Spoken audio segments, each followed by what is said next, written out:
Regulation of kidney function में देखो आप, the functioning of the kidney is efficiently monitored and regulated by hormonal feedback mechanism involving the hypothalamus, juxtaglomerular apparatus and to a certain extent कौन आपका heart. मतलब कि hormone सारा ये regulation करवाता है और तीन तीन आपका रेगुलेट करने में हेल्प करता है। तीन तीन आपका जगह है, कौन कौन है? पहला आपका हाइपोथैलेमस, दूसरा आपका जक्स्टाग्लोमेरुलर apparatus और तीसरा आपका हार्ट। हार्ट भी कभी कभी कंट्रीब्यूट करता है रेगुलेशन ऑफ किडनी फंक्शन में। ठीक है, तो एक एक करके देखते हैं। सबसे पहला किसका देखेंगे?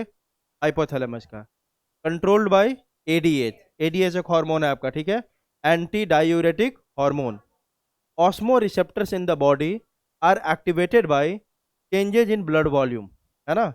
जैसे ही आपके ब्लड में वॉल्यूम का क्या होगा? चेंज होगा, है ना। वॉल्यूम मतलब चेंज, मतलब या तो बढ़ेगा या क्या होगा? घटेगा, है ना। तो जैसे ही आपके ब्लड में ब्लड वॉल्यूम चेंज होता है आपके बॉडी में, तो हमारे बॉडी में ऑस्मो रिसेप्टर से क्या हो जाएंगे?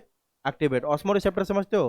वैसा रिसेप्टर जो किस पे एक्ट करता है? जब आपके बॉडी में क्या, मतलब किसी भी फ्लूइड का कॉन्सेंट्रेशन बढ़ जाए या कम हो जाए, इसलिए इसको क्या बोलते हैं? ऑस्मो रिसेप्टर, है ना। तो osmoreceptors in the body are activated by changing in the blood volume, body fluid volume और आयोनिक कॉन्सेंट्रेशन।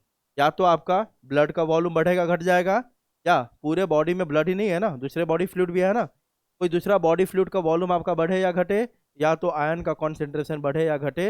इन सारे कंडीशंस में आपके बॉडी में जो ऑस्मो रिसेप्टर से क्या हो जाएंगे? एक्टिवेट हो जाएगा। क्या हो जाएगा? एक्टिवेट। क्लियर है?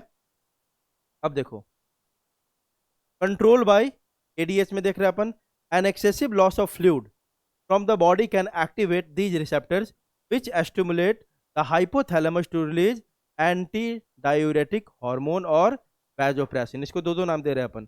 इसको अपन एंटी डायूरेटिक हार्मोन भी बोलते हैं और इसी को क्या बोलते हैं?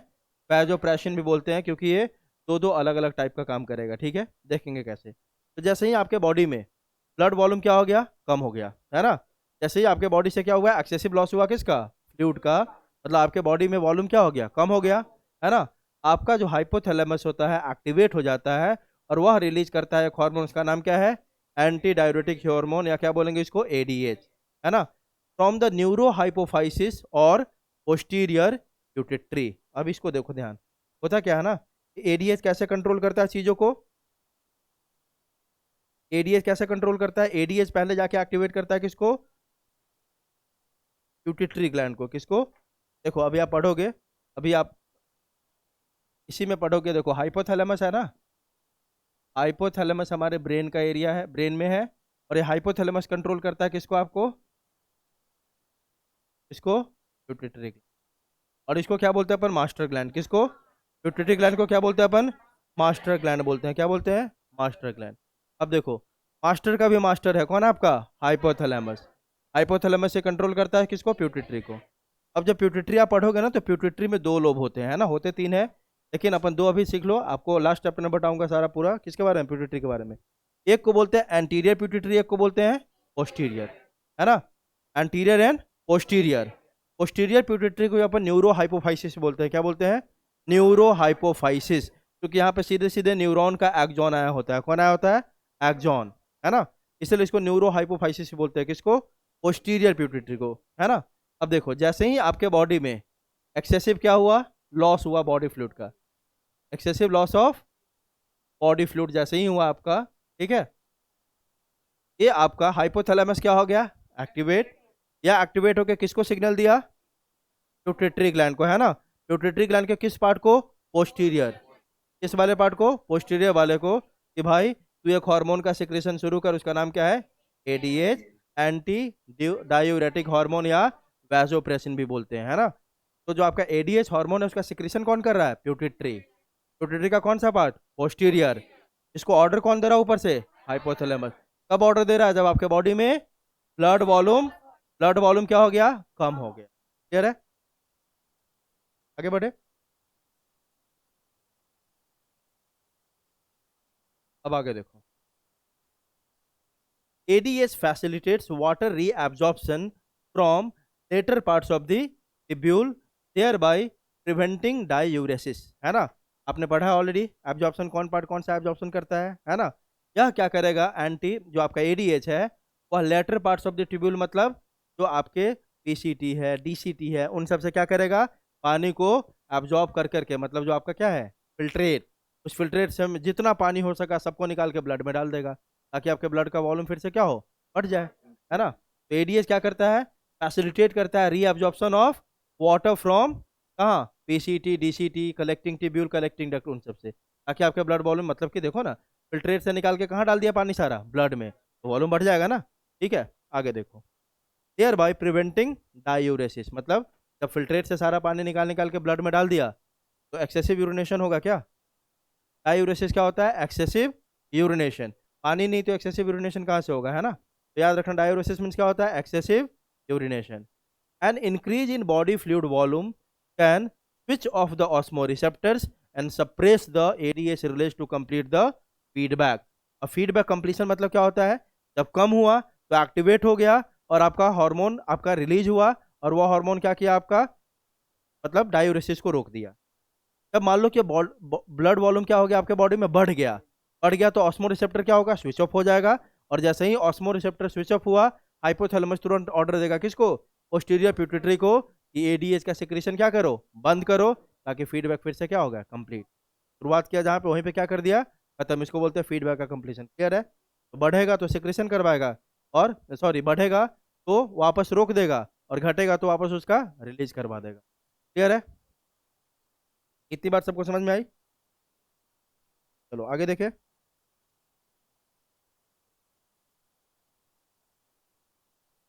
दूसरा, इसका दूसरा नाम क्या रखा था हमने, वैसोप्रेसिन, है ना। क्या नाम है इसका दूसरा, वैसोप्रेसिन। पहला हमने बोला एडीएच, है ना, एडीएच बोल दिया एंटी डायूरेटिक, तो डायूरेसिस को रोक रहा है ना।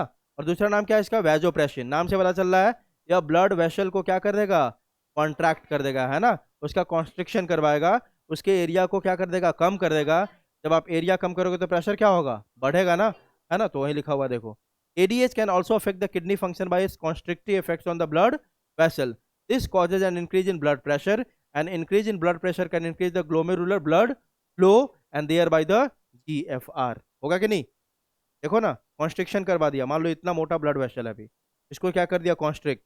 जब एरिया कम होगा, अरे गार्डन में पानी डालते हो ना, मुंह ऐसा बंद करते हो तो पानी दूर तक जाता है कि नहीं, प्रेशर बढ़ गया आपका, है ना। तो जैसे ही कॉन्स्ट्रिक्शन हुआ, प्रेशर बढ़ेगा, प्रेशर बढ़ने के कारण क्या होगा आपका, ब्लड फ्लो बढ़ेगा, और ब्लड फ्लो बढ़ेगा तो क्या होगा आपका, फिर से रेट बढ़ जाएगा आपका, ठीक है, और ब्लड वॉल्यूम क्या हो जाएगा, नॉर्मल। क्लियर हो गया।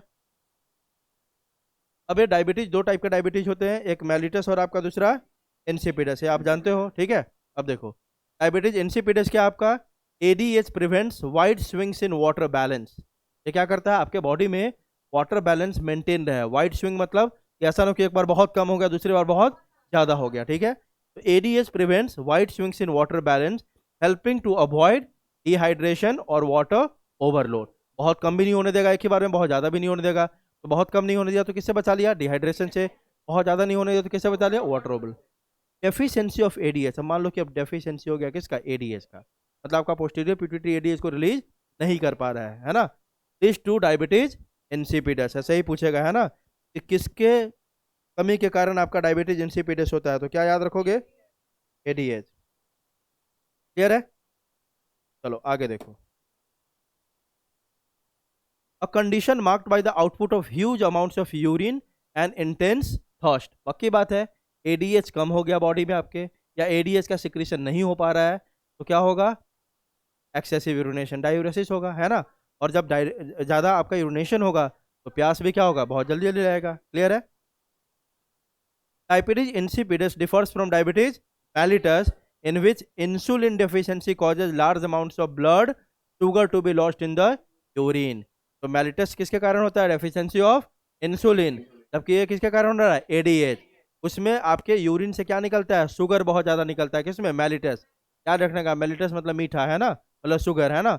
डायबिटीज mellitus किससे रिलेटेड है, शुगर से। आपके यूरिन में किसका फ्लो बहुत ज्यादा होगा, शुगर का, तो उसको बोलते हैं डायबिटीज mellitus। और वो एक हार्मोन के कारण होता है, उसका नाम क्या है, इंसुलिन। पढ़ोगे, बहुत जल्दी पढ़ोगे, इसके बारे में भी आपको बताऊंगा। ये सब पैनक्रियास सिक्रीट करते हैं ना, इंसुलिन, ग्लूकागॉन, है ना। लास्ट चैप्टर आपका पूरा हार्मोन का ही है, लास्ट चैप्टर पूरा किस पे है, हार्मोन के ऊपर भी है। क्लियर है, आगे बढ़े, चलो आगे देखो।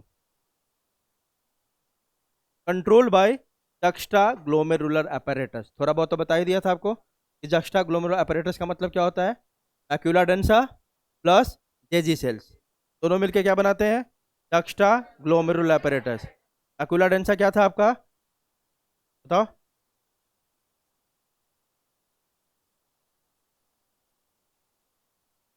मैक्यूला डेंसा क्या था, किसके सेल्स, जो अफरेंट और इफरेंट आर्टरियोल के कांटेक्ट में, किसके सेल, ईसीटी के, ईसीटी के सेल्स जो किसके कांटेक्ट में था, अफरेंट एंड इफरेंट, उसी को क्या बोलते हैं, मैक्यूला, है ना। और आपका फिर आपका उसी में कुछ मॉडिफाइड स्मूथ मसल फाइबर्स होते हैं जिसको क्या बोलते थे, जेजी सेल्स। और दोनों को मिला दो तो क्या बोलते हैं अपन, जक्स्टा ग्लोमेरुलर apparatus, है ना। JGA operates a multi hormonal renin angiotensin aldosterone system, इसको रास बोलते हैं। तो आपका ये जेजी है, जक्स्टा ग्लोमेरुलर apparatus, वो कैसे काम करता है आपका, ये एक मल्टी हार्मोनल सिस्टम को चलाता है ना। और उसका नाम क्या है आपका, रास। देखो इसमें रेनिन भी है, इसमें एंजियोटेंसिन भी है और इसमें एल्डोस्टेरॉन भी है, तो मल्टी हार्मोनल सिस्टम है कि नहीं, इसको बोलते हैं रास अपन, ठीक है।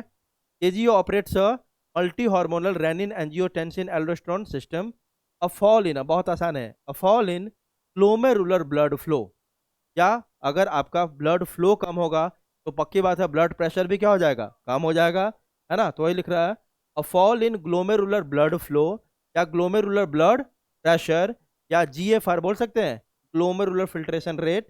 प्रेशर कम होगा तो फिल्ट्रेशन भी क्या होगा, कम होगा। Can activate the JG cells, क्या रिलीज करता है JG cells, renin. Can activate the JG cells to release renin which converts angiotensinogen in blood to angiotensin 1 and further to angiotensin 2। बहुत आसान है, जैसे ही आपका ब्लड फ्लो कम हुआ या ब्लड प्रेशर कम हुआ या जीएफआर कम हुआ, एक्टिवेट हो गया जेजी सेल्स, कौन वाला सेल, जेजी सेल्स। वह क्या सिक्रेट कर दिया, रेनिन। रेनिन एक एंजाइम है आपके ब्लड में, उसका नाम क्या है, एंजियोटेंसिनोजेन। वो किस फॉर्म में, जेन मतलब लग गया, मतलब क्या, इनएक्टिव, बताया था ना, जिसके लास्ट में जी एन लगा हो किस फॉर्म में हो गया, इनएक्टिव। तो ये तुरंत क्या करेगा, यह रेनिन इस एंजियोटेंसिनोजेन को किसमें कन्वर्ट कर दिया, पहले एंजियोटेंसिन 1 में, 1 भी इनएक्टिव है, फिर से इसको किसमें कन्वर्ट करना पड़ेगा, 2 में। तो एंजियोटेंसिनोजेन किसमें कन्वर्ट हो गया आपका, 2 में। अब आगे का काम कौन करेगा, angiotensin 2। Angiotensin 2 increases glomerular blood pressure by causing arterioles to constrict, यह वही काम कर दिया कॉन्ट्रिक्शन का, आर्ट्रियोल्स को क्या करवा दिया, कॉन्स्ट्रिक्ट कर दिया। प्रेशर क्या हो गया, बढ़ गया, फ्लो क्या हो गया, बढ़ गया। आपका जो फॉल हुआ था फिर से क्या हो गया, इंक्रीज। क्लियर है, आगे देखो। It also increases blood volume in two ways, है ना। फर्स्टली मतलब दो तरीके से ब्लड वॉल्यूम को बढ़ाता है आपका, पहला क्या है, by signalling the PCT to re absorb more NaCl and water, and secondly by stimulating the adrenal gland to release aldosterone, a hormone that induces the distal parts of the tubule to reabsorb more sodium and water। अब देखो क्या किया, पहले क्या किया, तीन तरीके से बढ़ा रहा है ब्लड वॉल्यूम का आपको। पहला तो ब्लड क्या कर दिया, आर्ट्रियोल को कॉन्स्ट्रिक्ट, कॉन्स्ट्रिक्ट करने के कारण क्या हुआ आपका, बताओ, ब्लड प्रेशर आपका क्या हो गया, इंक्रीज हो गया। दूसरा क्या काम करता है, ये ऑर्डर देता है किसको, पीसीटी को, कि भाई तुम खूब NaCl और वाटर निकालो। अगर आयरन कम होगा तो क्या बोलेगा, NaCl को निकालो, वाटर कम है तो किसको बोलेगा, वाटर को निकालो, और निकाल निकाल के कहाँ भेजो, ब्लड में भेजते जाओ। तीसरा काम क्या करता है, ये क्या बोलता है, एड्रिनल ग्लैंड, आप जानते हो किसके ऊपर होता है, किडनी के ऊपर एक ग्लैंड होता है, किडनी के ऊपर एक ग्लैंड होता है, उसको क्या बोलते हैं, एड्रिनल ग्लैंड। उस एड्रिनल ग्लैंड को भी ऑर्डर देता है कि आप क्या रिलीज करो, एल्डोस्टेरॉन। ये भी क्या है, एक हार्मोन, क्या है, एक हार्मोन। और यह एल्डोस्टेरॉन क्या करवाता है, distal part of the tubule, मतलब DCT, collecting duct, collecting tubule, distal part समझते हो ना, दूर वाला पार्ट, है ना, मतलब डीसीटी की बात कर रहा है, कलेक्टिंग डक्ट की बात कर रहा है, वो सब है ना। उसको ऑर्डर देगा कि वहां से जितना सोडियम और वाटर है आप निकाल निकाल के कहाँ भेजो, ब्लड में। तब क्या कर रहा है, सोडियम को वाटर को निकाल निकाल के कहाँ भेज रहा है, ब्लड में। आपका जीएफआर क्या होगा, बढ़ जाएगा, है ना। This leads to an increase in blood volume and pressure, completing the feedback circuit by supporting the release of renin. Clear है, देखो यहाँ पे है, ये जो आपका एंजियोटेंसिनोजेन है ना, बनाता कौन है, लिवर, कौन बनाता है, लिवर। और वो बनाने के बाद कहाँ जाता है? आपके ब्लड में। ये दिखा रहा है ब्लड वेसल, आपका क्या दिखा रहा है? Blood vessel. तो देखो लीवर बनाता है कौन? आपका एंजियोटेंसिनोजन, लेकिन कहाँ जाता है? ब्लड में। अब यहाँ से इसके ऊपर कौन लगा? देखो किडनी बनाता है आपका कौन? रेनिन, है ना। किडनी से रीनल वेन होते हुए रेनिन आ गया क्या पे ब्लड में। इस एंजियोटेंसिनोजन के ऊपर काम किया कौन? रेनिन। कन्वर्ट कर दिया पहले 1 में, फिर एंजियोटेंसिन, है ना। और इसको कन्वर्टिंग कॉम्प्लेक्स होता है ऐसे, ये क्या होता है? एंजियोटेंसिन कन्वर्टिंग कॉम्प्लेक्स, है ना, एंजाइम बोलते हैं। अब एक कन्वर्ट कर दिया एंजियोटेंसिन उनको किस में? 2 में। और 2 आपका क्या करेगा फिर? आप जानते ही हो क्या करेगा 2। आप ये एड्रिनल कॉर्टेक्स को क्या बोलेगा? क्या निकालो? एल्डोस्टेरोन। एक तो आपने ये देखा। फिर आपका दूसरा क्या काम करेगा? ये पीसीटी से Na+ और वाटर को एब्जॉर्ब करवाएगा। और तीसरा आपका वैसो कॉन्स्ट्रिक्शन। वैसो कॉन्स्ट्रिक्शन मतलब ब्लड वेसल का कॉन्स्ट्रिक्शन। तीनों तरीके से क्या किया? पहला काम जो किया, आर्ट्रियोल का कॉन्ट्रैक्शन से ब्लड प्रेशर बढ़ा दिया। और दूसरा जो दोनों काम कर रहा है आपका, पीसीटी से Na+ और वाटर को एब्जॉर्ब किया, वॉल्यूम बढ़ा दिया। और तीसरा काम कर रहा है कि क्या बोला इसको? डीसीटी को कि क्या रिलीज करो? एल्डोस्टेरोन। और वहां से क्या होगा आपका? फिर से Na+ और वाटर, ये सब का क्या होगा आपका? अब रीअब्जॉर्ब होगा। क्लियर है? तो कुछ है ही नहीं, 3 काम तो कर रहा है। एड्रिनल ग्लैंड को बोला कि एल्डोस्टेरोन रिलीज कर दो, है ना। पीसीटी को बोला कि Na+ और वाटर को रीअब्जॉर्ब करो। तो लास्ट वाला दोनों काम किसके लिए हो रहा है? Na+ और वाटर के रीअब्जॉर्प्शन के लिए। रीअब्जॉर्प्शन मतलब फिल्ट्रेशन निकाल के कहाँ डाल दिया? ब्लड में डाल दिया, है ना। और पहला काम क्या कर रहा है? आर्ट्रियोल का कॉन्ट्रैक्शन, उससे ब्लड प्रेशर क्या किया? बढ़ा दिया। तो वॉल्यूम भी बढ़ा दिया, प्रेशर भी बढ़ा दिया, हो गया ना सारा काम। क्लियर है? अब देखो तीसरा आपका, कभी कभी रेगुलेट किडनी के फंक्शन को आपके हार्ट भी करता है। कौन? आपका हार्ट। वह एक फैक्टर रिलीज करता है, उसका नाम है एट्रियल नाट्री यूरेटिक फैक्टर। क्या नाम है? Atrial natriuretic factor. कौन कौन रिलीज करता है? आपका हार्ट, है ना। हार्ट का एट्रिया, है ना। ANF opposes the regulation by रास। ये जस्ट उसको इनहिबिट करता है। किसको? रास को। रास कब एक्टिवेट हुआ था? जब आपके ब्लड वॉल्यूम में कमी आ गई थी, जब आपका GFR कम हो गया था। अब ये जस्ट उल्टा है, अगर आपका GFR बढ़ गया तब काम में कौन आएगा? आपका ANF, है ना। यह बोलेगा रास को, क्या बोलेगा कि भाई अब तुम्हारा काम खत्म। ठीक है, तो लिखा हुआ है देखो, ANF opposes the regulation by RAAS. The wall of the atria of the heart. ये कौन आपका सीक्रेट करता है? ANF फैक्टर आपका एट्रिया का वॉल। हार्ट में एट्रिया होता है ना, एट्रिया मतलब ऑरिकल्स, है ना। तो उसी ऑरिकल का वॉल आपका सीक्रेट करता है फैक्टर, कौन सा? ANF। The wall of the atria of the heart releases ANF in response to an increase in blood volume and pressure. यहाँ पे जस्ट उल्टा हो गया। जब आपके बॉडी में ब्लड वॉल्यूम बढ़ा, प्रेशर बढ़ा, तो आपका एट्रिया जो है क्या रिलीज कर दिया? ANF। ANF can cause vasodilation. Vasoconstriction मतलब ब्लड वेसल। वैजो मतलब होता है वैस्कुलर, मतलब ब्लड वेसल। वैजो कॉन्स्ट्रिक्शन मतलब उसको दबाना, और डायलेशन मतलब उसको और फैलाना। तो फैलाने से प्रेशर कम हो जाएगा कि नहीं? होगा ना। वही लिख रहा है देखो, ANF can cause vasodilation and thereby decrease the blood pressure. Thus ADH, the RAAS and ANF provide. अब तीनों मिलके इसका मतलब क्या हो रहा है? हमारे बॉडी में ADH हो गया, रास हो गया और ANF हो गया, provide an elaborate system of checks and balance that regulate the kidney functioning to control body fluid osmolarity, salt concentration, blood pressure and blood volume। तीनों मिलके हमारे बॉडी में सॉल्ट का कॉन्सेंट्रेशन हो गया, ब्लड का वॉल्यूम हो गया, ब्लड का प्रेशर हो गया, ग्लोमेरुलर फिल्ट्रेशन प्रेशर हो गया, उसका रेट हो गया, सबको क्या कर रहा है? रेगुलेट कर रहा है। क्लियर है?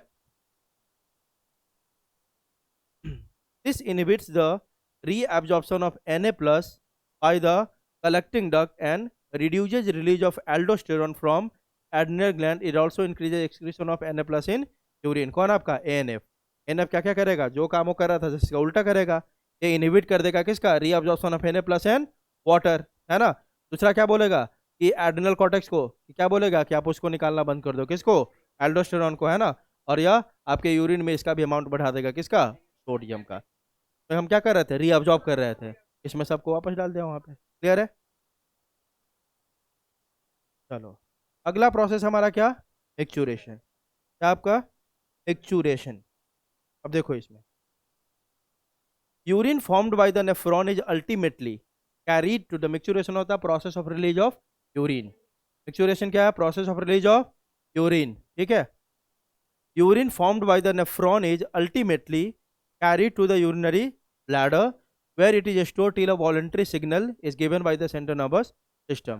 अब जानते हो यूरिन आपका बना कहाँ पे, किडनी में, वहां से यूरेटर, यूरेटर से कहाँ आएगा ये, पाथवे याद है आपको, है ना, नेफ्रॉन में बना आपका कॉर्टेक्स रीजन मान लो, है ना, वहां से कहाँ आएगा वो, मेडुला, मेडुला में आने के लिए कौन सा रास्ता तय करेगा, हाँ ठीक है, मतलब मेडुलरी पिरामिड, वहां से रीनल पेल्विस, रीनल पेल्विस से आपका आइलम होते हुए यूरेटर, यूरेटर से यूरिनरी ब्लैडर, यूरिनरी ब्लैडर से यूरेथ्रा होते हुए बॉडी से बाहर। तो देखो ये,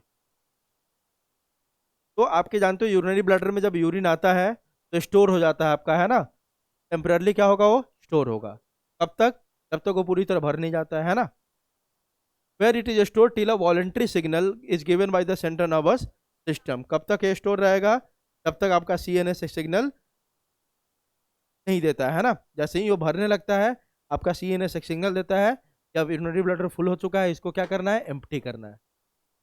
this signal is initiated by the stretching of the urinary bladder as it gets filled with urine. ये सिग्नल कब आपका जनरेट होगा, सीएनएस कब करेगा, जैसे ही आपका यूरिनरी ब्लैडर क्या हो गया, देखो यूरिनरी ब्लैडर जैसे ही हमारा क्या होगा, फिल, है ना, ये मान लो यूरिनरी ब्लैडर फिल हो गया, ये पूरी भर गया है ना, तो भरेगा तो क्या बोला, stretching of the urinary bladder as it gets filled with the urine. अब जब ये भरेगा तो ये जो इसका वॉल है स्ट्रेच करेगा कि नहीं करेगा, करेगा ना, ठीक है, आपने पढ़ा था इसमें ट्रांजिशनल एपिथेलियम होता है, याद है, ट्रांजिशनल एपिथेलियम मतलब जो अपने शेप को चेंज कर सकता है ना, जैसे ही यूरिन इसमें भरा आपका, इसका वॉल क्या करेगा, स्ट्रेच, और जैसे ही ये स्ट्रेच करेगा ना, इस सरफेस पे रिसेप्टर्स होते हैं, किसके सरफेस पे, यूरिनरी ब्लैडर के वॉल पे क्या होता है, यहाँ पे रिसेप्टर्स, इसको बोलते हैं स्ट्रेस रिसेप्टर्स, क्या बोलते हैं, स्ट्रेस रिसेप्टर्स, मतलब रिसेप्टर क्या होता है, जो सिग्नल को रिसीव करे, तो जैसे ही ये स्ट्रेच किया या इसको पता चल गया कि भाई अब यूरिन क्या हो रहा है, भर चुका है पूरा, हमारा यूरिनरी ब्लैडर क्या हो रहा है, स्ट्रेच हो रहा है, ठीक है, तो इसके सरफेस पे कौन सा होता है आपका, स्ट्रेच रिसेप्टर। अब देखो क्या हुआ, this signal is initiated by the stretching of the urinary bladder as it gets filled with urine, in response the stress receptors on the walls of the bladder send signals to the CNS. The CNS passes on motor messages to initiate the contraction of smooth muscles of bladder and simultaneous relaxation of the urethral sphincter causing the release of urine. Simple सा sir, हुआ क्या, urine fill हुआ, urine fill होने के कारण यहाँ पे इसका वॉल क्या हो गया, स्ट्रेच होने लग गया, स्ट्रेच जैसे ही हुआ इसके ऊपर कौन प्रेजेंट है, रिसेप्टर, या रिसेप्टर सिग्नल लेके गया किसके पास, सीएनएस के पास, सीएनएस देखा कि हाँ यूरिन क्या हो चुका है, पूरी तरह से भर चुका है, वह क्या बोलेगा, मोटर न्यूरॉन के थ्रू सिग्नल भेजेगा कि अब इसका क्या करो, कॉन्ट्रैक्शन शुरू कर दो, जैसे ही आपका सीएनएस से सिग्नल आएगा, इसके स्मूथ मसल्स जो होंगे क्या हो गए, कॉन्ट्रैक्ट होंगे, कॉन्ट्रैक्ट होगा तो स्फिंक्टर जानते हो ना, जो यूरेथ्रा में क्या था वो ओपनिंग है ना, इंटरनल एंड एक्सटर्नल, वो बंद रहता है हमेशा, है ना, जैसे ही आपका यहाँ पे ये होगा कॉन्स्ट्रिक्शन होगा, वो दोनों क्या हो जाएगा, ओपन हो जाएगा और यूरिन क्लियर है। The process of release of urine is called micturition and the neural mechanism causing it is called as micturition reflex, ठीक है, ये जो पूरा आपका सिग्नल आया था उसको क्या बोल देते हैं, micturition reflex। यूरिन देखो, an adult human excretes on an average कितना 1 to 1.5 litres of urine per day, the urine formed is a light yellow coloured watery fluid which is slightly acidic, bar bar question पूछ लेता है कि urine का pH क्या है 6, मतलब कि एसिडिक है कि बेसिक है, स्लाइटली एसिडिक है ना, and has a characteristic color on an average 25 to 30 gram of urea, ये भी याद रखना, यूरिन के साथ हमारे बॉडी से लगभग 25 से 30 ग्राम यूरिया डेली बाहर आता है, ठीक है, various conditions can affect the characteristics of urine, है ना, आप जानते हो कि यूरिन जब इन्फेक्शन हो जाता है, बहुत सारे कैरेक्टर आप जैसे अभी देख रहे हो, यूरिन का कलर येलो कलर्ड होता है, वाटरी फ्लूइड होता है, लेकिन हो सकता है इसका कलर चेंज हो, है ना, वो डिपेंड करता है कि अगर यूरिन में कोई इन्फेक्शन हो जाए, क्योंकि आप जाते हो जब भी पैथोलॉजी में, है ना, लैब में, तो आप क्या देखते हो कि सबसे पहले ब्लड और क्या लिया जाता है, यूरिन, उससे हमें क्या पता चलता है कि हमारे बॉडी का कंडीशन कैसा है, ठीक है, कि कोई इन्फेक्शन तो नहीं है, कोई बीमारी तो नहीं है, तो हमेशा हम यूरिन सैंपल और क्या देते हैं, ब्लड सैंपल, हमेशा वही लिखा हुआ देखो। Analysis of urine helps in clinical diagnosis of many metabolic disorders as well as malfunctioning of the kidney, आपके अंदर कोई मेटाबॉलिक डिसऑर्डर है, मतलब कि आपका अंदर मान लो कि ब्रेक डाउन किसी चीज़ का अच्छे से नहीं हो रहा है, यूरिया का ज़्यादा जनरेशन हो रहा है, इन सबसे पता चल सकता है, किससे, हमारा बताओ, एनालिसिस ऑफ यूरिन से, है ना। दूसरी बात, आपका अगर अच्छे से फिल्ट्रेशन नहीं हो रहा है तो यूरिन को देख के आप ये भी बता सकते हो कि कहीं ना कहीं किडनी में क्या है, प्रॉब्लम है ना। For example presence of glucose, क्या बोलते हो इसको, ग्लाइकोशूरिया, है ना, एंड कीटोन बॉडीज को क्या बोलेंगे, कीटोन्यूरिया, जब यूरिन देखता है, चेक करता है पैथोलॉजी लैब में, तो आप देखोगे अगर आपके यूरिन में क्या मिल गया, ग्लूकोज, उस कंडीशन को क्या बोलते हैं, ग्लाइकोसूरिया। और अगर उसमें कीटोन बॉडी मिल गया तो क्या बोलेंगे, ketonuria. In urine are indicative of diabetes mellitus. और ये दोनों किसका इंडिकेटिव है, आपका मेलिटस का, कि आपको अगर ग्लूकोज मिल रहा है, कीटोन मिल रहा है, मतलब समझ लो कि आपको क्या हो चुका है, diabetes. Diabetes mellitus is caused by the hyposecretion, less secretion of insulin hormone, which is secreted from the endocrine part of pancreas. Pancreas एक composite gland है, composite मतलब यह, हाँ, एक्जोक्राइन की तरह भी बिहेव करता है, और हाँ, ये कभी कभी एक्जोक्राइन की तरह भी बिहेव करेगा, कभी कभी एंडोक्राइन की तरह, है ना। लेकिन इंसुलिन जो पार्ट है, इंसुलिन जो हार्मोन है, कौन वाला पार्ट रिलीज करता है, एंडोक्राइन। याद रखना, ये सभी क्वेश्चन पूछ लेगा। इंसुलिन जो सिक्रेट करता है पैनक्रियाज का, कौन सा part, endocrine part of pancreas, है ना। तो जैसे ही आपके बॉडी में इंसुलिन का हाइपो सिक्रेशन होगा, कम सिक्रेशन होगा, मतलब क्या हो जाएगा आपका, बताओ, हाइपो सिक्रेशन जैसे ही हुआ, आपको कौन सा डायबिटीज होगा, और एडीएच की कमी हो गई तो, ठीक है, दोनों बात को आपको याद रखना है। और एडीएच कौन सिक्रेट करता है, एल्डोस्टेरोन कौन सिक्रेट करता है, एड्रिनल ग्लैंड। एड्रिनल ग्लैंड में भी दो पार्ट होगा, बाहर वाले पार्ट को बोलेंगे अपन कॉर्टेक्स, और बीच वाले पार्ट को बोलेंगे मेड्यूला। तो अगर मोर प्रिसाइजली बोले तो कौन सिक्रेट करता है, एड्रिनल कॉर्टेक्स, ठीक है। एड्रिनल ग्लैंड का कौन सा पार्ट, कॉर्टेक्स। चलो आगे देखे, एबनॉर्मल कॉन्स्टिट्यूएंट्स इन यूरिन, है ना, जो नहीं मिलना चाहिए, ठीक है। पहला क्या है, प्रोटीन या एल्ब्यूमिन। अब जब करवाते होंगे टेस्ट, सबका होता है आजकल, है ना, बॉडी, तो आप देखते होगे होल बॉडी टेस्ट में यही सब टेस्ट आपको निकाल के देता है। आपके यूरिन में एल्ब्यूमिन मिल रहा है क्या, एल्ब्यूमिन मिल रहा मतलब आपके यूरिन में क्या है, प्रोटीन है। और अगर आपके यूरिन में एल्ब्यूमिन मिल रहा है, इसका मतलब क्या है, during injury to renal tract या ग्लोमेरुलर नेफ्राइटिस, मतलब कि आपके रीनल ट्रैक्ट में, रीनल ट्रैक्ट मतलब वो पीसीटी डीसीटी, कहीं ना कहीं क्या है, कोई इंजरी है, तभी क्या मिल रहा है आपका, एल्ब्यूमिन। क्योंकि याद करो ना, पीसीटी का काम है प्रोटीन को क्या करना, रीअब्जॉर्ब करना, वो नहीं कर पा रहा, मतलब कहीं ना कहीं वहां पे क्या प्रॉब्लम है ना। दूसरा, bile salts and pigments during jaundice. Jaundice के टाइम आपके यूरिन में क्या मिलेगा, bile salts and bile pigments, ऐसा पढ़ेंगे सब, डाइजेशन में पढ़ोगे, बाइल सॉल्ट क्या होता है, बाइल पिगमेंट्स क्या होता है, सब पढ़ेंगे, ठीक है। आगे देखो, हाँ, glucose during diabetes mellitus. Ketone body, ये भी कब, ड्यूरिंग डायबिटीज मेलिटस, है ना। कीटोन बॉडी इसको क्या बोलते हैं, एसिटो एसिटिक एसिड या बीटा हाइड्रोक्सी ब्यूटारिक एसिड, है ना, during diabetes mellitus, prolonged fasting.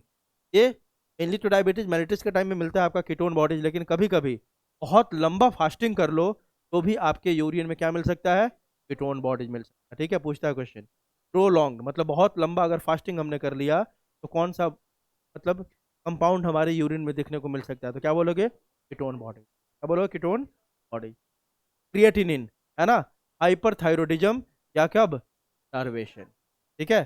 Thyroid बहुत ज़्यादा बढ़ गया, हाइपरथायरोडिज्म पढ़ेंगे अपन, है ना।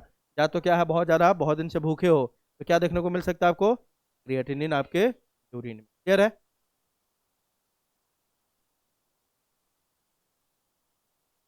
चलो, role of other organs in excretion. हमारे बॉडी में मेनली किडनी क्या करवाता है, आपका एक्सक्रीशन, लेकिन इसके अलावा भी तो कुछ पार्ट्स है, जैसे स्किन, आपका स्किन से स्वेटिंग हो रही है तो भी कुछ वेस्ट मटेरियल लेके आ रहा है, लंग्स आपका CO2 को बाहर निकाल रहा है ना। तो कुछ दूसरे भी पार्ट्स हमारे बॉडी में जो क्या करवाता है, एक्सक्रीशन में हेल्प करता है, ठीक है। Other than the kidneys, lungs, liver and skin also help in the elimination of excretory wastage. Lungs क्या रिमूव करता है आपका, CO2। Our lungs remove large amount of CO2, approximately 200 ml per minute, and also significant quantities of water every day in normal resting condition. तो lungs दो चीज का, एक तो CO2 का और दूसरा किसका करवाता है, वाटर का, जब हम किस पोजीशन में हो, रेस्टिंग पोजीशन में। Water loss via lungs is small in hot humid climate and large in cold dry climate, है ना। हॉट ह्यूमिड क्लाइमेट होगा तो लंग्स वाटर को नहीं निकालेगा, लेकिन अगर ड्राई होगा क्लाइमेट तो क्या करेगा, लंग से भी वाटर का लॉस होता है, ठीक है। दूसरा कौन है आपका, liver. Liver is the largest gland of our body, याद रखने का, क्वेश्चन बहुत बार, सबसे लार्जेस्ट ग्लैंड हमारे बॉडी का कौन सा है, लिवर, बहुत बार क्वेश्चन पूछा हुआ है। It is the main site for elimination of cholesterol, bile pigments, bilirubin and biliverdin. दो टाइप के बाइल पिगमेंट होते हैं, बिलीरुबिन एंड बिलीवर्डिन, है ना। Degraded steroid hormones, some vitamins and many drugs. पूरा लिवर का एकदम कहानी पढ़ा दूंगा मैं, है ना। आ रहे उसके किस में, डाइजेशन में। लिवर हमारे बॉडी में आप ऐसे बोल सकते हो सबसे ज़्यादा काम करता है। क्या बता रहा हूँ कि सबसे ज़्यादा काम करता है। तब इसको पढ़ेंगे डाइजेशन में तो इसको 15 फंक्शन पढ़ेंगे कम से कम, कितने, 15। बहुत ज़्यादा काम करता है हमारे बॉडी में लिवर, है ना। तो देखो अभी आप याद रखोगे कि आपको कोलेस्ट्रॉल का एलिमिनेशन आपके बॉडी से मेनली कौन करता है, लिवर। पाइल पिगमेंट का कौन करता है, liver. Degraded steroid hormones, hormone भी बहुत सारे टाइप के होते हैं, protein hormone, peptide hormone, amino acid hormone, steroid hormone. मतलब कौन सा केमिकल कंपोजिशन है, प्रोटीन बनाएगा तो क्या बोल देंगे, प्रोटीन हार्मोन, है ना। अमाइनो एसिड बनाएगा तो अमाइनो एसिड हार्मोन, स्टेरॉइड बनाएगा तो स्टेरॉइड हार्मोन, है ना। तो जो स्टेरॉइड हार्मोन डिग्रेड हो गया, बेकार हो गया, उसको भी कौन निकालता है बॉडी से, liver. Some vitamins and many drugs. आप पढ़ोगे लिवर डिटॉक्सिफिकेशन ऑफ ड्रग्स में हेल्प करता है, ठीक है। इसमें detoxification of drugs. Liver secretes this substances in the bile, है ना। ये क्या करता है लिवर, इन सबको जो भी आपने देखा ना अभी, इन सबको कहाँ डालता है, बाइल जूस में। वो बाइल जूस कहाँ चला जाता है, गॉल ब्लैडर में, और गॉल ब्लैडर होते हुए बाहर निकल जाता है, ठीक है। Bile in turn carries this material to the intestine which are ultimately eliminated with, है ना, skin, the sweat and sebaceous gland, है ना। in the skin can eliminate certain substances through their secretions, that is sweat and sebum respectively। तो sweat gland आपके body पे क्या निकलता है बाहर में, स्वेटिंग करवाता है। सेबेसियस ग्लैंड भी आपके बॉडी में है। सेबेसियस मतलब कान है समय देखते हो ना, निकलता है गूंज जो बोलते हैं, है ना। वैक्स से सब जो निकलता है ना, वो कौन सा ग्लैंड निकलता है आपका, सेबेसियस ग्लैंड। कौन सा, सेबेसियस। वही बोल रहा है कि स्वेट एंड सेबेसियस, जो स्वेट ग्लैंड है क्या निकालेगा आपके बॉडी से, स्वेट। और सेबेसियस ग्लैंड क्या निकालेगा, सेबम, है ना। Sweat produce by sweat glands is a watery fluid containing NaCl। अब ये सबको याद होता है कि स्वेट में क्या होता है, NaCl होता है। लेकिन इतना ही नहीं होता है, इसके आगे क्वेश्चन पूछेगा उसमें और क्या क्या, देखो small amounts of urea, amino acids and glucose. Salt का कॉन्सेंट्रेशन थोड़ा ज़्यादा होता है, इसलिए पसीना हमेशा कैसा लगता है आपको, हल्का सॉल्टी लगता है, ठीक है। हाँ, ठीक है। चलो आगे देखो। तो द प्राइमरी, तो मेहनत करेगा उसको पता होगा, है ना। चलो आगे देखो। तो the primary function of sweat is to facilitate a cooling effect on the body surface. It also helps in the removal of some of the wastage mentioned above. Mainly तो इसका काम क्या है, स्वेटिंग करके, स्वेटिंग करवा के हमारे body को क्या देना, कूल करना, है ना। कूल करना मेन काम यही है ना, कूलिंग इफेक्ट देना। सुनो, मेन काम है कूलिंग इफेक्ट देना, लेकिन इसके अलावा जो ऊपर लिखा हुआ आपका NaCl, ग्लूकोज, है ना, अमाइनो एसिड, इन सब के भी सिक्रेशन में, एक्सक्रीशन में हेल्प करता है। Sebaceous glands eliminate certain substances like sterols, hydrocarbons, and waxes through sebum.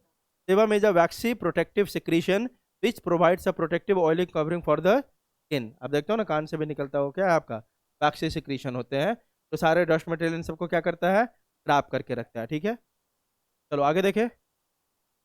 अब आगे आपका disorders of the excretory system.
चलो आगे देखो इसमें।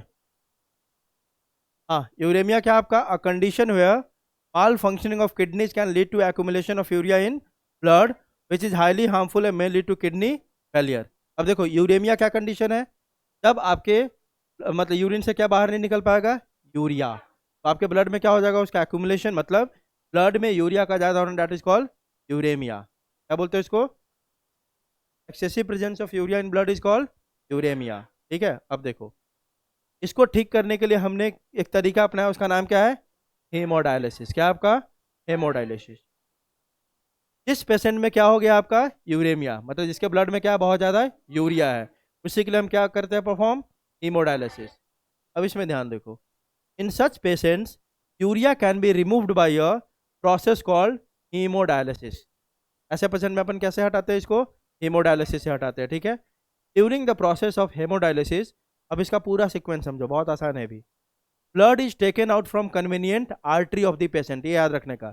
ब्लड को बाहर हम किससे निकाल रहे हैं, आर्टरी से. कहाँ से, आर्टरी से, है ना.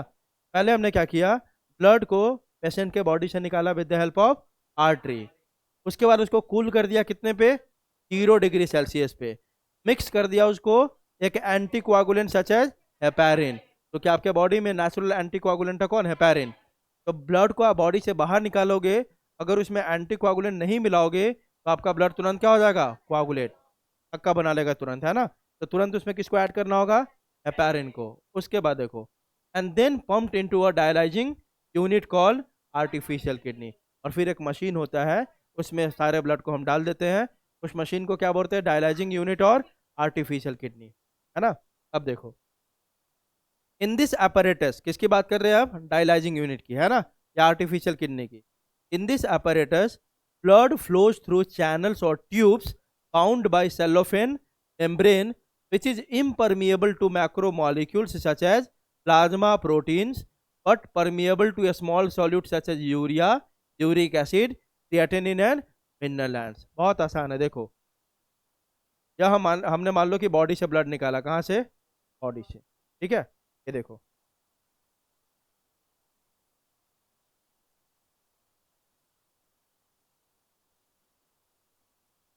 ये देखो हमने बॉडी से मान लो क्या निकाला, इसके हेल्प से निकाला. जब निकाला उसके बाद इसको क्या कर दिया, 0 डिग्री सेल्सियस पे कूल कर दिया, 0 डिग्री सेल्सियस पे, है ना. और इसमें क्या मिला दिया हमने, हेपारिन मिला दिया, जो क्या है एंटी कोआगुलेंट. उसके बाद इसको हमने कहाँ डाल दिया, मतलब एक डायलाइजिंग मशीन में डाल दिया, है ना. इसको बोलते हैं डायलाइजिंग यूनिट या आर्टिफिशियल किडनी. अब देखो इसमें जो ये ब्लड आया ना, ये ब्लड इसमें कैरी करेगा एक किसमें, आपका ट्यूब में. इसको चैनल बोलेंगे, क्या बोलेंगे, ट्यूब. ये ऐसे करके आपका चैनल होता है, क्या बोलेंगे इसको अपन, ट्यूब बोलेंगे, ऐसे करके होता है. ठीक है. ये चैनल है, क्या बोलेंगे, ट्यूब. अब यह चैनल जो है ना, इसके ऊपर कवरिंग होता है किस मेम्ब्रेन का, सेलोफेन मेम्ब्रेन. किसका, इसका कवरिंग आपका सेलोफेन मेम्ब्रेन का कवरिंग है. और इसकी क्या खासियत है कि यह इम्परमिएबल है. जो सेलोफेन मेम्ब्रेन है यह इम्परमिएबल है, किसके लिए, impermeable for macromolecules like plasma protein. आपका ब्लड ही अंदर गया ना, तो उसके प्लाज्मा के प्रोटीन के लिए क्या है, इम्परमिएबल. लेकिन ये परमिएबल है इसके लिए, यूरिया के लिए, यूरिक एसिड के लिए, क्रिएटिनिन के लिए, दूसरे मिनरल, मतलब ये सब हमारे ब्लड में क्या कचरा है ना. तो ये हमारे ब्लड का वेस्ट मटेरियल है, इसके लिए परमिएबल है. लेकिन प्लाज्मा प्रोटीन हमारे लिए एसेंशियल है, तो इसके लिए परमिएबल नहीं है. इसका मतलब क्या होगा, जब ब्लड यहाँ से फ्लो करेगा तो प्लाज्मा प्रोटीन तो इसी में रह जाएगा, लेकिन जो चीज़ें इसके अंदर फ्लूइड होता है, इसके अंदर क्या होगा, चारों तरफ फ्लूइड. डायलाइजिंग यूनिट के अंदर जो फ्लूइड होता है उसको बोलते हैं डायलाइजिंग फ्लूइड. क्या बोलते हैं, डायलाइजिंग फ्लूइड. ठीक है. इसके अंदर जो फ्लूइड होगा क्या बोलेंगे, डायलाइजिंग फ्लूइड. अब देखो जब ब्लड इसके पास होगा यहाँ से, इस मेम्ब्रेन से, है ना, तो आपका क्या होगा, डिफ्यूजन के कारण आपका जो आपका प्लाज्मा प्रोटीन है यहीं पे रह जाएगा, लेकिन बाकी चीज़ें आपका कहाँ आ जाएगा, यूरिया. यूरिया ऐसा कहाँ निकल के आ गया, डायलाइजिंग फ्लूइड में. आ रही बात समझ. ठीक है. चलो ये देखो वही लिखा हुआ है, blood flows through the channels और tubes bound by cellophane membrane which is impermeable to macromolecules such as plasma proteins but permeable to a small solute such as urea, uric acid, creatinine and other minerals. The membrane separates the blood flowing inside the channels or tubes from the dialyzing fluid flowing outside the membrane, है कि नहीं? वो तो membrane के अंदर बह रहा है, तो आपका जो ब्लड गया वह एकदम डायलाइजिंग फ्लूइड से क्या है, सेपरेट हो गया with the help of cellophane membrane. आ रही बात समझ? आगे देखो, the dialysing fluid contains some small solutes and mineral ions but does not contain nitrogenous waste products such as urea, uric acid and creatinine. अब dialysing fluid को देखो बहुत अच्छे तरीके से उसको बना के रखा जाता है। इसमें कुछ स्मॉल सॉल्यूट्स होंगे, कुछ मिनरल आयंस होंगे, ये कौन से होंगे जो आपके लिए जरूरी है। तो इससे क्या होगा, हाई कॉन्सेंट्रेशन कहाँ हो गया, डायलाइजिंग फ्लूइड में, लो कॉन्सेंट्रेशन हो गया आपके ब्लड में, वो बाहर ना आ पाए, ठीक है। लेकिन इस डायलाइजिंग फ्लूइड में बिल्कुल भी नहीं होगा कोई भी नाइट्रोजन, यूरिया नहीं होगा, यूरिक एसिड नहीं होगा, क्रिएटिन, इससे क्या हो गया, हाई कॉन्सेंट्रेशन से लो सब आपका डिफ्यूज करके बाहर आ जाएगा। क्लियर है? इसलिए लिखा होता है कि जो आपका डायलाइजिंग फ्लूइड होता है ना, उसका कंपोजिशन बहुत ज़्यादा मैच करता है आपके प्लाज्मा के कंपोजिशन से। किससे? प्लाज्मा। प्लाज्मा में जो भी यूजफुल चीज़ें होंगे ना, सब इसमें डाल देंगे पहले से हम, किसमें, डायलाइजिंग फ्लूइड में, ताकि प्लाज्मा से कोई चीज़ बाहर ना आ सके, है ना। आगे देखो,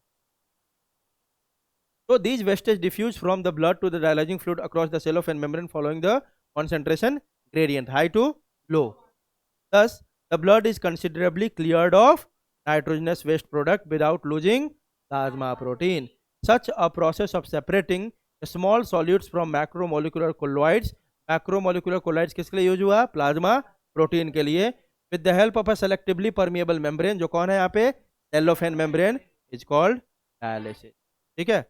the blood coming out of the artificial kidney is, अब जो जो हमने किया था उसको उल्टा कर दो, अब हमने उसको फिल्टर कर दिया, फिल्टर कर दिया ना, है ना, फिल्टर कर दिया आपने, आपका पूरा ब्लड कहाँ, मतलब इसमें जो भी आपका वेस्ट मटेरियल है, यूरिया ये सब कहाँ आ गया, इस फ्लूइड में। अब इसमें जो आपके ट्यूब में जो ब्लड फ्लो कर रहा है, ये कैसा है, प्योर ब्लड है ना। अब ये बॉडी से बाहर निकालेंगे इसको, अब बॉडी से बाहर निकाल के फिर से कहाँ डालना है, मतलब इससे, सॉरी, डायलाइजिंग यूनिट से बाहर निकालेंगे और फिर से कहाँ डालना है, बॉडी में। अब निकाला किससे था, आर्टरी से, डालेंगे किससे, वेन से। किससे डालेंगे, वेन से। लेकिन डालने से पहले हमने उसको कूल कर दिया था, तो हमने इसको क्या कर दिया, वार्म कर देंगे, बॉडी टेम्परेचर पे लेके आ जाएंगे। हमने उसमें क्या मिला दिया था, एंटी कोआगुलेंट, है ना। तो अब एक एंटी कोआगुलेंट मिला देंगे ताकि हेपेरिन का इफेक्ट को क्या कर दे, खत्म कर दे, क्योंकि हमारे बॉडी में ऑलरेडी क्या है, हेपेरिन है। क्लियर है? और तब उसको बॉडी में डाल देंगे, हो गया। चलो देखो, 10, ये समझ में आ गया आपको। The blood coming out of the artificial kidney is warmed to body temperature mixed with anti-heparin to restore its normal coagulability. Coagulability मतलब नॉर्मल हो, अंदर जाके फिर से क्या हो, आराम से हो, आपका क्या हो, हेपेरिन के प्रेजेंस में काम करे, and return to a vein of the patient. Hemodialysis saves and prolongs the life of many uremic patients. Clear है?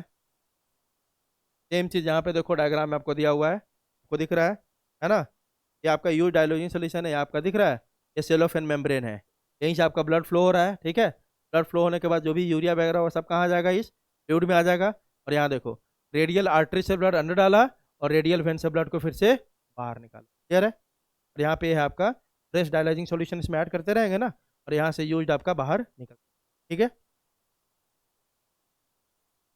चलो अगला आ गया आपका किडनी ट्रांसप्लांटेशन।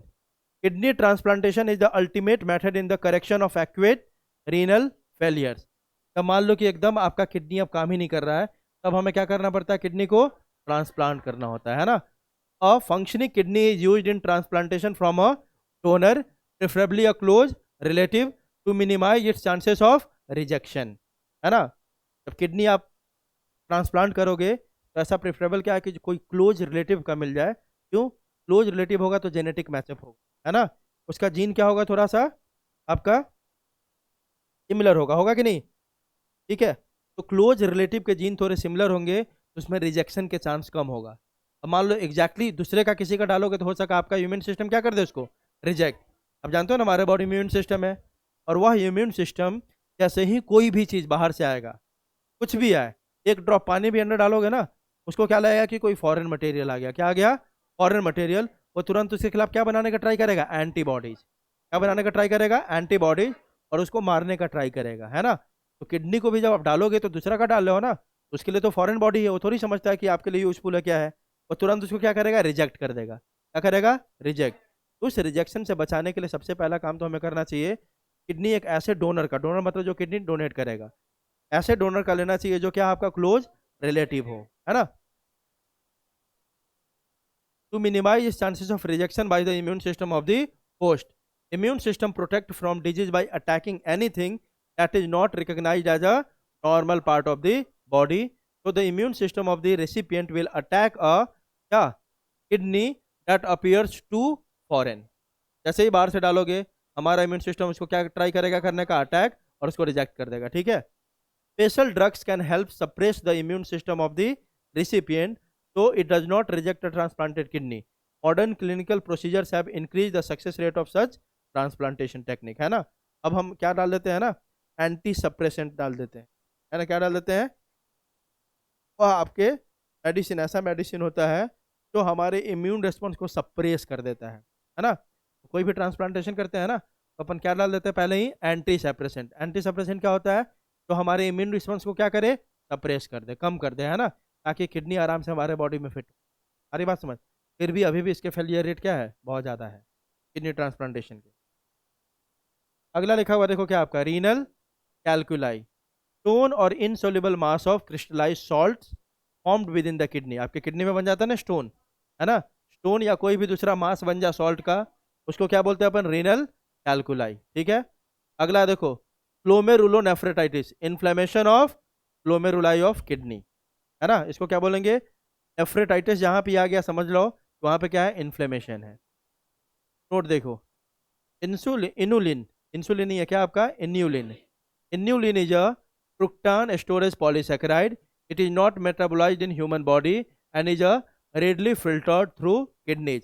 यह स्टोरेज पॉलीसैकेराइड है। स्टोरेज मतलब जो पॉलीसैकेराइड को क्या करता है, स्टोर करके रखता है, और इसको हमारा बॉडी मेटाबोलाइज नहीं कर पाता, किसको, इन्यूलिन को, है ना।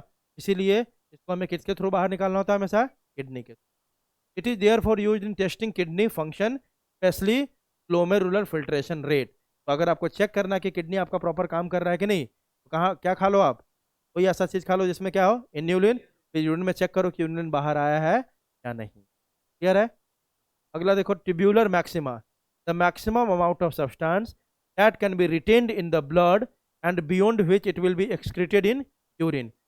वो मैक्सिमम अमाउंट ऑफ सब्सटेंस जिसको आप कहाँ रख सकते हो, ब्लड में। उसके बाद जो भी बचेगा सबको क्या करना होगा, निकालना होगा, उसी को बोलते हैं tubular maxima. It is also called renal threshold value for glucose, it is 180 mg by 100 ml of blood. मतलब ब्लड में आपके कितने हो सकते हैं, 100 ml में कितने हो सकते हैं शुगर, मैक्सिमम 180 ml, क्लियर है। चलो खत्म हो गया हमारा चैप्टर, कौन सा आपका, एक्सक्रीशन, ठीक है। तो अगले लेक्चर में शुरू करेंगे ह्यूमन फिजियो का दूसरा चैप्टर।